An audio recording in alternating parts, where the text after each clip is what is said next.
La Sociedad Española de Radiodifusión presenta... Ser... ¡Viva la radio! Podcast.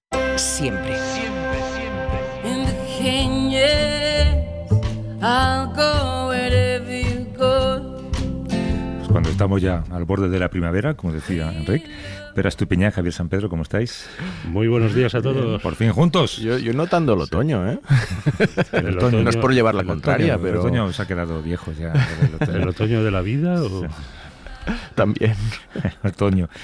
¿Cómo estáis? ¿Estáis bien, no? Vais de viaje esta semana, tenéis una conferencia juntos. Bueno, de hecho, la semana que viene creo que habláis desde Córdoba. En Córdoba, ¿no? Desde Córdoba tenemos un bolón. ¿Habéis hecho planes? ¿Antes he oído algo de pasada cuando estabais en control de saldremos por la noche, saldremos por la mañana? Es que Pera no sabe si se va a tener que dar un madrugón de coger el AVE a las 6:30 de la mañana. El domingo. Y entonces... Después de una noche en la que previsiblemente habrá que salir de caña. Habrá que tomar algo, ¿no? Después de la conferencia. Seguro. ¿No? Además, Córdoba...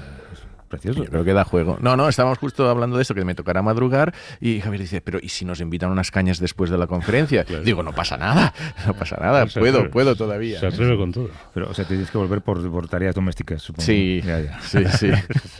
Ya me quedaría, ya. Bueno, las tareas domésticas tienen nombres y apellidos. Oye, esto de Kamala Harris y Donald Trump, que hay una serie de estudios y de ensayos. Parece que si pones a 3 monos a mirar las fotos de candidatos electorales, los monos miran más tiempo el rostro del perdedor, haciendo la prueba poniéndoles elecciones pasadas, ¿no? Y uno de los autores del experimento insiste que además hacen ciencia seria. Cuando pusieron a los monos a mirar, esto me recuerda a los pulpos del Mundial, o el pulpo del Mundial. Les pusieron a mirar las fotos de Kamala Harris y Donald Trump, los monos miraban a los dos por igual. Sí, a ver, yo he estado leyendo tanto el artículo que publicó en la web de Science como el preprint, y yo tengo la impresión, y no lo he hablado con Javier todavía, a ver qué opinaba él, de que no es ciencia seria. Ahora tengo la sensación de que estos... Monos mirando fotos, pero ya. No, pero lo han publicado como si fuera un artículo científico, es decir, ellos asumen... Es un preprint, está a falta de revisar por par. Claro, pero la investigación que llevan a cabo durante años estos investigadores es que algunos patrones de nuestras caras pueden hacernos pensar que una persona, por ejemplo, alguien como más viril, tiene más dotes de liderazgo y que por tanto podría ganar unas elecciones, y han hecho experimentos con gente mayor, con gente joven, donde les das candidatos y aciertan un poco más los que van a ganar, pero y quisieron ir más allá para ver si esto tenía algo de genético puro, por tanto lo haces con monos que no tienen esta influencia cultural que tenemos nosotros, y dicen que pasan un poco más de tiempo, lo que has explicado tú, viendo al perdedor. ¿Pero qué sentido tiene esto? Es decir, primero que no pasan mucho más tiempo, y después que no aciertan siempre. Es decir, que sí que han encontrado una diferencia estadística respecto a tirar una moneda. Claro, pero correlacionar, o sea, concluir que esto es así, a mí me parece... Hombre, la conclusión significaría que lo único que importa en el resultado es el aspecto. Claro, entonces yo creo que es un poco absurdo de por sí, pero además la metodología. O sea, ¿y por qué van a mirar más al perdedor que al ganador? Es decir, la única diferencia que han encontrado es esta, pero yo creo que no es ciencia seria en el momento que ya se lanzan una conclusión tan salvaje con esto. Es primatología seria, quizá, ¿no? Lo de las elecciones pues es bastante chorro así. El paper está en proceso de revisión por pares. Si yo fuera uno de los reviewers, lo rechazaría. Porque a mí me faltan ahí muchos... Porque son monos mirando fotos. Sí, me faltan muchos datos biométricos. Pero entre los primates, estos mismos autores sí han comprobado que a un macho dominante le retiran la mirada. No le miras mucho tiempo porque se te puede cabrear. Mientras que a un macho vulgaris o a una hembra... sí, los miran con más fijeza, ¿no? Y entonces de ahí pues quieren extrapolar a lo que ven en humanos. Y hay datos similares de humanos mirando fotos de humanos que sí dicen que hay un efecto de por ejemplo, una mandíbula ancha que sugiere un carácter más no sé, resolutivo. Tiene un efecto sobre las elecciones. La semana pasada, por cierto, en la conversación que tuvimos con Rafael Yuste, tú hablabas, Pere, de los implantes de grafeno, de la posibilidad de enviar señales y recibir señales de manera que podemos leer pensamientos o enviar pensamientos, y ya se ha probado en una persona ese primer implante, ¿no? Sí. Esta semana ha sido en un hospital de Manchester, y la empresa esta de origen de Barcelona, que se llama Inbrain, que yo creo oiremos hablar de esta empresa, porque esto ha sido una primera prueba de concepto muy, muy potente, y yo ahora posiblemente nadie hemos oído hablar de ella, pero dentro de relativamente poco lo haremos. Lo que han hecho es, electrodos intracraneales, pero que ya existen, pero es la primera vez en el mundo que se hace uno y se prueba de grafeno. Entonces, lo que permite el grafeno es hacerlos mucho más precisos, mucho más finos y mucho más flexibles. Entonces, la persona en el hospital lo que se ha hecho es alguien que tenía un tumor cerebral, y tienen que mapear muy bien, es lo que llaman brain mapping, ¿no? Mapear muy bien la actividad en esas áreas del cerebro que tienes que quitar, ¿vale? Para saber por dónde quitar. Y esto con electrodos convencionales se hacía, pero ahora la prueba de concepto que han hecho con este de grafeno es que puedes afinar muchísimo más. Y esto parece que ha sido un éxito. 1 milímetro puede ser muy importante, ¿no? Sí. 1 milímetro de más y te puedes cargar el lenguaje, ¿no? Porque eso es una cuestión muy importante en casos de operación. Y aquí permiten afinar, creo que eran 25 micrómetros, o sea, permiten afinar muchísimo más. Ahí en el chip hay, creo que era del orden de 48 electrodos en una capa muy fina. Es como que puedes mirar muy, muy... De aquí a lo que hablábamos la semana pasada con Yuste, que fue alucinante, de poder no solo leer la actividad, sino devolverla, o sea, activar. Implantar áreas. Un recuerdo, por ejemplo, ¿no? Claro, una cosa es leer la actividad del cerebro y la otra es, desde fuera, activar áreas concretas del cerebro. Bueno, de hecho, esta misma empresa está planteando como siguiente fase, con electrodos de grafeno, para enfermedades tipo Parkinson y tal, pues poder tener esos chips que incluso registren biomarcadores para activar de manera más precisa los focos del cerebro que originan el Parkinson. En aplicaciones biomédicas llegarán. Después, que eso da del salto, ya veremos. Hay otra cosa de la que queríamos hablar hace unos días. En un congreso médico en Barcelona, una investigadora de la Universidad de Zúrich adelantó los resultados de una investigación que estaba todavía por publicar. La investigación, no sé si es habitual esto, que se adelanten en congresos. Crear hype, como se dice ahora. Los congresos son para eso, realmente, para enterarte de lo que están haciendo tus colegas en marcha. Sí, es algo muy común. Sí. La investigación dice, o dirá, cuando se publique, que existen diferencias entre los perfiles de pacientes que participan en los ensayos clínicos y los que acaban recibiendo los tratamientos. Y eso puede hacer que en la vida real un paciente sufra efectos adversos que no estaban previstos, o incluso que la terapia directamente no sea eficaz. Queríamos indagar un poco sobre esto y hemos querido llamar a un, digamos, examinador de fármacos, que es alguien que está en la trastienda de los ensayos clínicos. Es Óscar Salamanca. Es farmacéutico, es presidente de la Asociación Española de Compañías de Investigación Clínica y director de su propia compañía, que se llama Ápice, que realiza ensayos clínicos para terceros. ¿Cómo estás, Óscar? Buenos días. Hola, muy buenos días. Digamos que a vosotros os llaman las empresas farmacéuticas que quieren probar un nuevo medicamento y os encargáis de llevar el ensayo, ¿no? Eso es nuestro trabajo del día a día. O sea, básicamente sois como en el caso de la radio, el EGM, sois los que hacéis las encuestas, ¿no? Efectivamente. ¿Y tenéis como un pool de gente al que acudís para probar determinados fármacos? ¿Cómo funciona? Bueno, al final lo que tenemos es un equipo de trabajo y una metodología y unos procedimientos normalizadores de trabajo, y lo que hacemos es, cuando viene un promotor, que es como se denomina al que quiere poner en marcha el ensayo clínico, buscamos los centros adecuados donde se pueda realizar, por el tipo de paciente que estén buscando, o bien por la patología, o bien por pues todo el detalle que venga en el protocolo del ensayo clínico. Estos pacientes que se ofrecen, o a los que ofrecéis probar este nuevo medicamento, ¿reciben algo a cambio? No, los pacientes no reciben ninguna compensación, salvo si tienen algún gasto de desplazamiento o pérdida de tiempo laboral. pero eso todo es evaluado por un comité de ensayos clínicos, la aprobación de que se pueda remunerar estas partidas que os digo, pero no reciben compensación económica en la parte de participar en el mismo. Eso solo pasa cuando se participan voluntarios sanos. Y bueno, es una metodología un poco distinta y siempre tiene que estar aprobado por un comité de ética. A ver, cuéntame esto, ¿cómo es el voluntariado sano? Bueno, pues cuando tú quieres hacer estudios de bioequivalencia para conocer un poco la farmacocinética y la farmacodinámica del fármaco, es decir, yo tengo que ser capaz de saber si un medicamento es dentro del cuerpo humano, igual que teóricamente me dice, bueno, pues su síntesis química y su degradación. Lo que hago es... este medicamento lo pruebo en humanos y el voluntario participa en el ensayo clínico para que al final seamos capaces de conocer cuál es la ruta, el metabolismo y el efecto que puede hacer el medicamento en el voluntario sano. Y si es seguro, ¿no? Claro. Eso es totalmente seguro y hay unos controles de calidad y un seguimiento muy importante. Me refiero a comprobar si el fármaco es seguro, ¿no? Los ensayos de fase 1 lo que pretenden es demostrar si el fármaco es seguro y se prueban en pacientes sanos.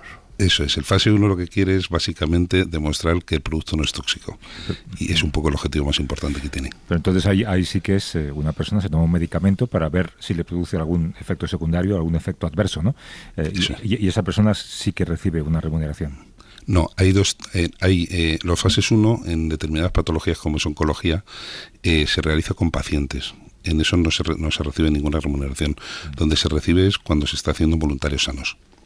¿Y cuánto se paga un voluntario sano por hacer esto? Pues por curiosidad. Muy poco, o sea, al final es 50, 100 euros máximo y todo está regulado por la aprobación de un comité de ética para que no sea un incentivo realmente a poder hacerlo. No hay probadores profesionales, digamos. No, normalmente se suele hacer pues con estudiantes y bueno, en determinadas a cambio de unos créditos o algo, ¿no? Sí, eso es. Claro, esto de los efectos adversos, algunos supongo que son inmediatos, es fácil detectarlos y que los pacientes lo cuenten, pero igual hay efectos adversos a largo plazo, ¿no? Sí, pero los efectos adversos es uno de los temas más importantes en investigación y que se siga al paciente desde que se empieza a investigar el medicamento hasta que está puesto en comercialización. O sea, todos los efectos adversos son comunicados y, bueno, la paradoja es que para poner en un medicamento disponible para la comercialización hay que hacer muchos ensayos clínicos y para retirarlo del mercado solamente con señales de farmacovigilancia que llamamos y con centros que puedan referir problemas de efectos adversos se puede retirar del mercado de manera inmediata y hay ejemplos de eso en la literatura. ¿Y cuidáis mucho que haya representación igualitaria, hombres y mujeres? Sí, bueno, lo que se hace es en función del tipo de proyecto, porque si es un proyecto que la patología es solamente de uno de los sexos, pues se realiza sobre esa población, pero lo habitual es que cuando tú haces el ensayo lo que quieres es exponer al menor número de pacientes posibles con unas características muy determinadas y que al final se cumpla el objetivo o la contestación a la pregunta de investigación del protocolo, que siempre es una. Perdona, esta pregunta que te he hecho, Javier, sí que leemos a veces, ¿no?, que no están bien representados en algunos casos, no digo que sea lo habitual, pero a veces dices, bueno, en fármacos que van a población mayor, pues se prueban en población que no es de tanta edad o que sí que hay diferencias. Esta crítica, imagino, que existe, ¿no? Sí, bueno, esta crítica existe y es real porque al final en el ensayo clínico tú tienes una serie de sesgos.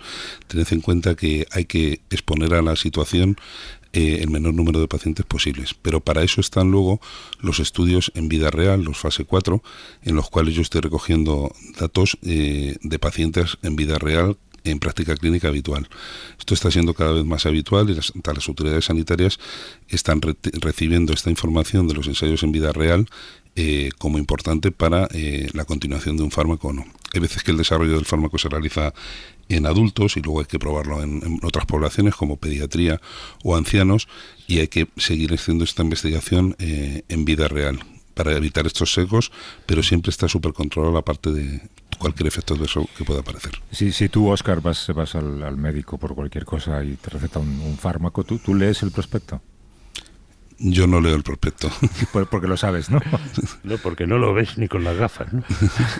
Bueno, al final lo que el profesional sanitario, los médicos en este caso, suelen anticiparte un poco los efectos adversos que tengan un porcentaje más alto y eso es lo más habitual. Y siempre, cuando vas a una consulta médica, ellos te van a pedir información de todo lo que has tenido. El ejemplo que se dice es que puede pasar que estés por la calle paseando, te caigas, y si estás participando, por ejemplo, en un ensayo clínico, eso se notifica como un efecto adverso grave, independientemente de la causa, efecto que hayas podido tener. O sea, que entonces en el prospecto tendrá usted en tendencia a caerse, ¿no? Se han descrito casos de gente que se cae. Pero es que es verdad, esto lo hemos comentado muchas veces, uno lee el prospecto de un medicamento y te resistes a tomarlo porque parece que cualquier cosa te puede pasar en cualquier momento, ¿no? Bueno, pero es una obligación que aparezca en el mismo cualquier tipo de efecto adverso grave que haya producido durante la fase de investigación e incluso luego en la comercialización. Es obligatorio. Queríamos hacer también un poco de bajar al terreno de juego, digamos, ¿no? Antonio Pérez es jefe de hemato-oncología pediátrica en el Hospital Universitario La Paz. Dirige también el grupo de investigación en cáncer infantil de La Paz y el CENIO. Está ahora mismo de estancia en Londres. ¿Qué tal, Antonio? ¿Cómo estás? Hola, buenos días. ¿Cómo estáis? Además, creo que os conocéis, ¿no, Antonio y Óscar? Sí. ¿Qué tal, Óscar? Hola, estás? Antonio, buenos días. ¿Cómo estás? Tú Antonio, te dedicas a curar niños con cáncer. La población con cáncer es muy heterogénea y tus pacientes seguramente no dan el perfil de los ensayos tradicionales. En los años que llevas dedicado a la investigación de terapias celulares que están dando resultado, ¿los ensayos clínicos de esas terapias se diferencian mucho de un ensayo farmacológico? A ver, yo creo que hay que poner sobre la mesa la particularidad que tiene la investigación en niños y en niños con cáncer. Probablemente es algo diferente a los ensayos clínicos en general. Yo pondría sobre la mesa dos tipos de ensayos clínicos liderados por dos promotores diferentes. Uno de ellos es la industria farmacéutica, que el objetivo pues es el posicionamiento de un fármaco con un objetivo comercial evidente y que por lo tanto todo el desarrollo del ensayo clínico tiene que estar tremendamente controlado y tiene una gran maquinaria e infraestructura pues para seleccionar específicamente qué pacientes, qué indicaciones, con el objetivo de finalmente de que sea aceptado, de que sea aprobado. Y luego están los ensayos clínicos cuyo promotor es la academia, donde somos los propios investigadores, que vamos fundamentalmente a aquellas indicaciones médicas no cubiertas por esos ensayos clínicos o a esos pacientes minoritarios, como pueden ser, por ejemplo, hay muchos niños en la terapia CAR, que tanto hemos hablado con Pere y que él comentaba en su libro. Hay poblaciones que hay niños con leucemia linfoblástica que no están representados en los ensayos clínicos originales, por ejemplo, pacientes con síndrome de Down o pacientes con inmunodeficiencias, y sin embargo, en la vida real son los pacientes que luego van a necesitar un CAR-T. Es decir, hay una serie de limitaciones de los ensayos clínicos que son un poco intrínsecos a los objetivos que los promotores tienen. Por eso yo siempre demando una investigación clínica que tiene que estar liderada en muchos casos por la propia academia, porque somos los que tenemos el objetivo de curar enfermos sin tener ningún tema económico detrás, ¿no? Sí, Antonio, te iba a preguntar justo cómo ha cambiado respecto a la última vez que hablamos, tanto aquí en la radio como después yo visité en La Paz tu centro de investigación y tal. Allí tú tenías una queja. Tú lo que representas son estas llamadas terapias avanzadas, ¿no? Son terapias que vosotros desde el hospital hacéis individualizadas a pacientes, es decir, sacáis células de un paciente, las corregís, les hacéis unos tratamientos, los volvéis a implantar y veis que funcionan, ¿vale? Pero que esto es costoso, es caro y que cuando pasa a la empresa comercial que lo hace de una manera más amplia, es carísimo y no está bien. No se sabe, o sea, cuando hablamos me decías que no sabemos cómo hacerlo, tanto a nivel de gasto como a nivel de transferencia. Y a mí me consta que sí que ha habido muchas conversaciones en cómo todas estas terapias avanzadas que lleguen a la gente, ¿vale? O sea, ¿se va en buen camino? ¿Se está atascada? ¿Cómo está la situación? Efectivamente, ese es el gap, ¿no? que sigue habiendo, ¿no? entre el desarrollo académico y luego la posterior accesibilidad de todos los datos que hemos encontrado. Yo creo que se va avanzando. España, sabes que está haciendo un gran esfuerzo a través del Instituto de Salud Carlos III, con los programas que conocemos como el programa Certera o ahora el programa Terafront, donde está tratando de acelerar, es decir, de darnos esas herramientas que la academia no tenemos, por ejemplo, todo el tema que Óscar en Ápices hace, ¿no? Con el desarrollo de protocolos clínicos, IMPD, IBES, consultoría, todo el tema de la farmacovigilancia, todo ese tipo de estructura, los médicos investigadores, pues nos tenemos que dedicar a lo que nos dedicamos. No podemos estar haciendo documentación o bueno, pues estamos empezando a tener herramientas dentro de la plataforma Screen o del Carlos III con Certera y con Eterafront, donde aquellos fármacos más avanzados, en fases 1 o fases 2, donde ya han demostrado un perfil de seguridad aceptable y donde estamos ya prácticamente para randomizar la eficacia, pues a través de estas plataformas probablemente en los próximos años veremos más fármacos académicos posicionados o de accesibilidad en un sistema nacional como el nuestro, que tiene que ser sostenible, porque es necesario que estos fármacos, cuando sean aprobados, puedan ser accesibles a los sistemas sanitarios públicos, porque si no estaremos incumpliendo uno de los códigos éticos de la investigación, ¿no? Donde es generar, por ejemplo, en terapia génica sabes que el fármaco para drepanocytosis está por los 2 millones de euros en este momento su acceso, y sin embargo es un fármaco que puede curar a poblaciones que son muy vulnerables y que muchos de ellos no van a tener acceso a esos 2 millones de euros. Es que este, Antonio, es un problema que se nos viene encima, ¿no? Fármacos cada vez más eficaces, pero cada vez más caros, y va a ser un problema de sostenibilidad para los sistemas públicos y también para los seguros privados, ¿no? En el caso de Estados Unidos, por ejemplo. Claro, y el planteamiento, perdón, con esto lo que estás diciendo es que este fármaco, en lugar de saltar a la empresa, se fortalezcan las unidades de investigación como la vuestra y lo hagáis vosotros, ¿no? Ese es un cambio de paradigma. Hay una estrategia dentro del sistema nacional, que es la plataforma Certera, que trata de identificar en toda España salas blancas de producción, acreditarlas a los medicamentos, como te decía, más avanzados, y que ellos actúen de alguna forma como esos procedimientos, como esas fábricas de producción centralizada, para que puedan ser dispensados a los hospitales clínicos, ¿no? Es decir, el objetivo no es que cada hospital tenga una sala de producción, sino que se identifiquen en nuestro país estratégicamente salas de producción académicas que ya han demostrado y que están aprobadas por las agencias federales del medicamento, por el Ministerio de Transición Ecológica, y que actúen como fábricas de producción de medicamentos y que puedan distribuirse, una vez que hayan hecho los ensayos clínicos pertinentes, a cubrir esas necesidades médicas en el resto de los hospitales. Y se está generando una estructura que es Terafront, que es una especie de convenio público-privado que va a permitir, pues, tener una como si fuese una spin-off o una startup donde hay un gran peso público de empresas nacionales, también privadas, pero que el objetivo es abaratar y garantizar que esos medicamentos que estamos desarrollando, pues luego cuando pasen al mercado, pues sean accesibles y no sean esto en Inglaterra ya empiezan a hacerlo. Yo aquí estoy trabajando en CAR-T, en CAR-T CD7 para leucemia T, en CAR-T CD33 para leucemia mieloide aguda, que son leucemias no cubiertas, o en terapia génica para inmunodeficiencias como el déficit de ADA, o hematología como talasemias, y ya empiezan a ver, aquí hay una plataforma que se llama Catapult, que lo que trata es un poco de algo parecido a Certera, ¿no? También mediante un convenio público-privado, tratar de generar estas en centros como el GOS, que es donde yo estoy ahora, y que puedan distribuirse al resto de...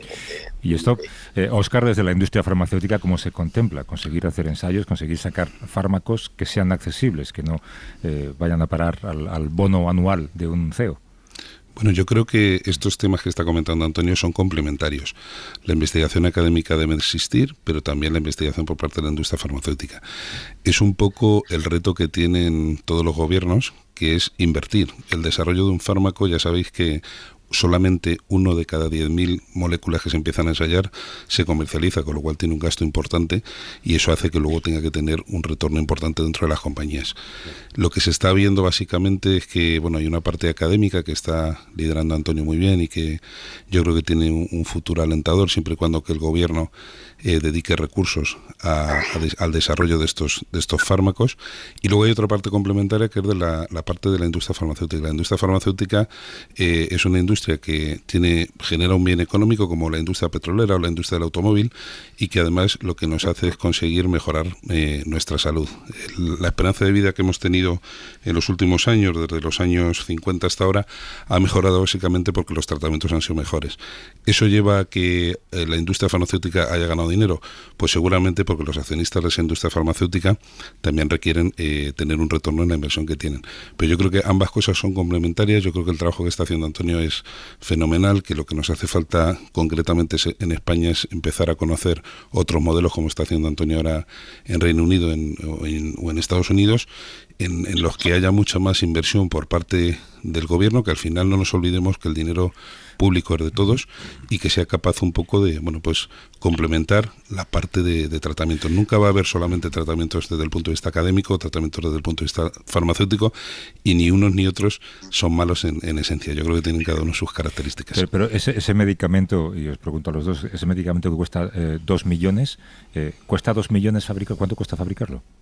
No es un tema de lo que cueste fabricarlo, es un tema de lo que cuesta desarrollarlo. O sea, el tema de la fabricación es una parte de lo que es el coste del medicamento. Pero si tú tienes que ensayar y trabajar e invertir en lo que te decía, 9.999 moléculas para ser capaz de sacar una al mercado, todos los costes... Y durante 10 años a lo mejor. Bueno, y durante más de 10 años. También tenéis que saber que la patente de un medicamento desde que se registra son 20 años y el tiempo de desarrollo medio es entre 12 y 14, es decir, la comercialización la van a tener entre 8 y 6, con lo cual el retorno a la inversión tampoco es tan exagerado. Sí, pero el precio de los medicamentos no depende solo de eso, sino también de cuánto están dispuestos a pagar. Esto es lo que siempre se nos ha dicho, ¿no? Es decir, que hay fármacos que son más baratos y otros que son más caros porque hay un cálculo allí a optimizar el retorno, ¿no? Efectivamente. Luego la paradoja, como bien comentáis, es que hay fármacos que desafortunadamente en España, aunque estén aprobados por las agencias europeas, su comercialización no están reembolsados porque el gobierno pues decide en un momento determinado que ese coste que tiene que pagar para tratar a los pacientes españoles pues no está justificado o tiene una evaluación distinta. Y eso sí es un poco lo que hay que poner encima de la mesa, de ver un poco si los fármacos son válidos y eficaces, porque la población no puede tener acceso a ellos dentro de un entorno económico, que al final yo creo que es un poco lo que hay que manejar y la asignatura pendiente que tienen todos los gobiernos y lo más difícil que hay que hacer. No, todo esto nos devuelve a la casilla de salida que tú mencionabas, Óscar, que es inversión pública y la máxima posible para investigación y para desarrollo. Y hay Antonio, ensayos que digan que una terapia no beneficia a un determinado tipo de pacientes, pero luego en tu práctica médica descubres que sí. Sí, ocurre, es bidireccional, por ejemplo, cuando leíamos la noticia esta que comentabais al principio, ¿no? De que se ha comentado en el Congreso de Barcelona, donde se habla que los datos de vida real en eficacia luego no son representativos. Yo recuerdo que el estudio de Eliana, ¿no? Que ya sabéis que es el estudio pivotal que dio paso a la aprobación de CAT-19 en leucemia linfoblástica en niños, adolescentes y adultos jóvenes menores de 25 años, tenía un perfil de toxicidad elevado. Y eso hizo que muchos gobiernos, cuando se aprobó CAT-19, restringieran y controlaran de una forma muy exhaustiva qué centros hospitalarios podían administrar esta terapia. Con el tiempo hemos ido viendo que es una terapia celular CAT-19. Los datos de vida real han demostrado tener mejores resultados en seguridad que el propio estudio pivotal, y eso ha permitido relajar de alguna forma los centros donde estaba limitado esa terapia para extenderlo y hacerlo accesible a la mayor población. Es decir, que yo creo que efectivamente aunque sigue siendo el gold estándar, ¿no? ¿Verdad? El ensayo clínico randomizado para datos de seguridad y de eficacia, el seguimiento posterior es súper importante para poder establecer luego las directrices que tiene que tomar un gobierno a la hora de aprobar fármacos o no hacerlo, ¿no? El uso sobre el terreno. Oye, que gracias por la conversación. Óscar Salamanca, que es presidente de la Asociación Española de Compañías de Investigación Clínica, director de Ápice, una de las empresas que realiza ensayos clínicos para las farmacéuticas. No volveré a leer un prospecto médico de la misma manera, Óscar. Ni de ninguna. Le daros las gracias y a ver si el próximo año o en breve podemos llamar al programa En vez de Vivir, que son 2 días, que son 3 gracias a la investigación de gente tan importante como Antonio. Exacto, lo vamos a vivir 20 años más. Ahora, Eso es. Antonio Pérez, que es jefe de hemato-oncología pediátrica en el Hospital Universitario La Paz y dirige también el Grupo de Investigación en Cáncer Infantil de La Paz y el CENIO, nos ha hablado desde Londres. Gracias, Antonio, cuídate. Un abrazo. Abrazo. Hasta luego. Hasta luego. Y a vosotros dos, bueno, pues cuidado con la noche cordobesa. Lo tendremos. Ya os contaremos o no. Venga, la semana que viene. Hasta luego.